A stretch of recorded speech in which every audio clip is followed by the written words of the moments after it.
ఏ హిందూ అమ్మాయి అయినా సరే ప్లీజ్ ఏ ముస్లిం అబ్బాయి ట్రాప్లో పడకండి. వాళ్ళు ఓన్లీ చీట్స్. ఇప్పుడు మీరు చూస్తున్నాను, నేను ఒక లైవ్ ఎగ్జాంపుల్.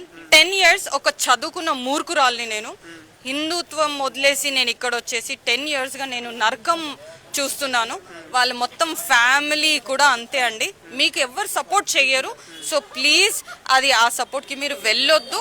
వాళ్ళ అసలు వాళ్ళ దరిదాపుల్లో కూడా వెళ్ళకండి. వాళ్ళు దే జస్ట్ రూత్లెస్ పీపుల్ అండి. చంపడానికి కూడా వాళ్ళు వెనకాడారు. సో ప్లీజ్, నాకు ఆల్రెడీ థ్రెట్ ఉంది నా లైఫ్ మీద. వాడు నన్ను చంపేసైనా అమ్మాయిని పెళ్లి చేసుకుంటా అది ఇది అన్నాడు. అలాంటి థ్రెట్లో నేను బతుకుతున్నాను ఇప్పుడు.